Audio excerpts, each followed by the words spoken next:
This is Defying the Heat. This is an AKKI technique. It's for a front handgun. Some of the rules you want to think about, and they're standard. Law enforcement, military, those guys have been doing it a lot longer than martial artists. And they've also have a lot more experience at it, so I have a tendency to listen to what the community talks about. The biggest thing you want to focus on when you're working with a knife or any weapon, doesn't matter what it is, but 4 basic rules. First thing you have to do is you have to basically clear the weapon. Either evade it, avoid it, clear it, get it out of the line of fire. So in other words, if he's sitting there pointing that gun right at me, I need to clear my target.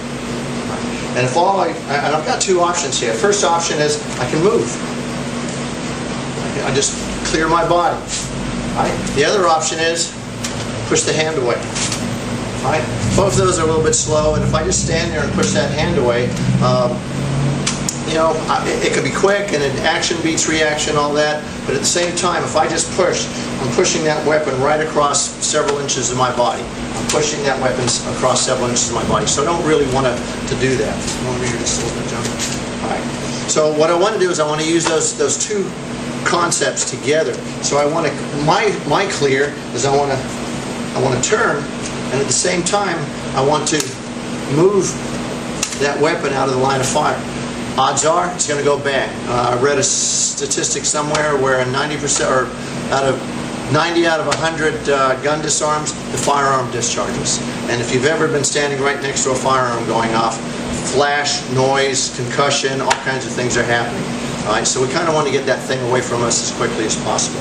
All right, so our first mission in life on this type of action is to clear. So what we're doing here is my right hand's more coordinated. All right, I can just do that little twist and come up with my left, but my left hand isn't as strong, so I'm going to go with my coordinated hand just to get that weapon out of the way. So what I'm looking for is a simple parry. So as I come around, I'll go into my twist. Boom. Right? There's my twist. Bam.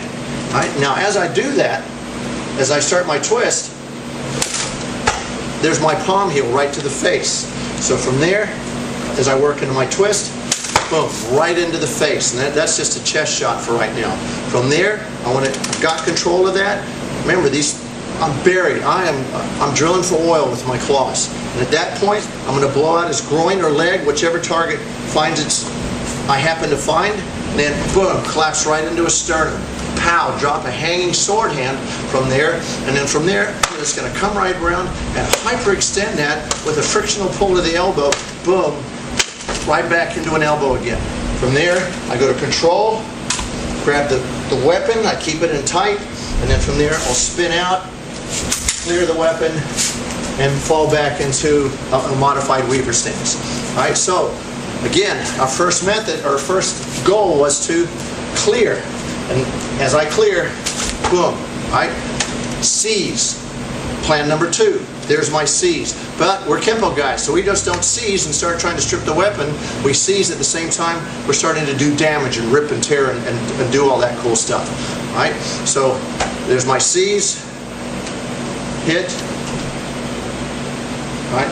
And once I have that seize and I've got that hand in control, now I can start going through again my controls and then my disarm. Alright? Clear, come on out, present the weapon. Alright, so we have 4 basic rules. Clear, seize, control, disarm.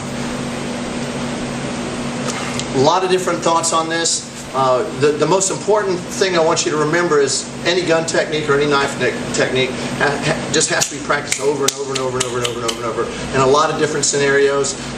You got to get some stress going. You got to do a lot of different things. Maybe get tased or something, or get stunned or something prior to doing the technique. Get your adrenaline's going. Those type of things to really get the feel of what it's going to be like to take one of these things out of somebody else's hand. All right, let's try this one more time. He's got it. One last thing.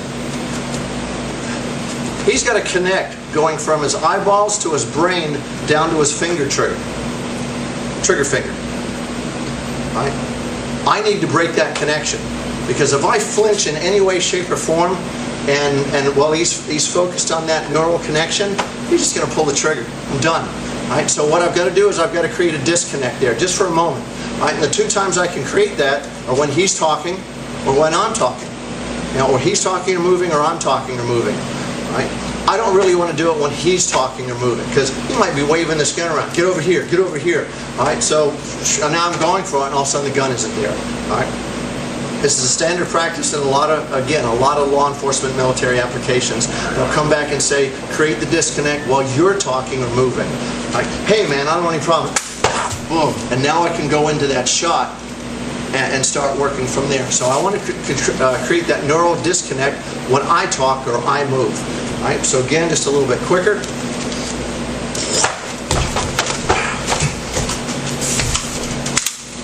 All right, let's try that one more time.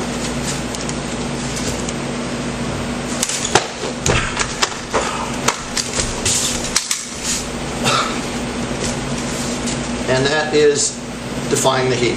Have fun with it.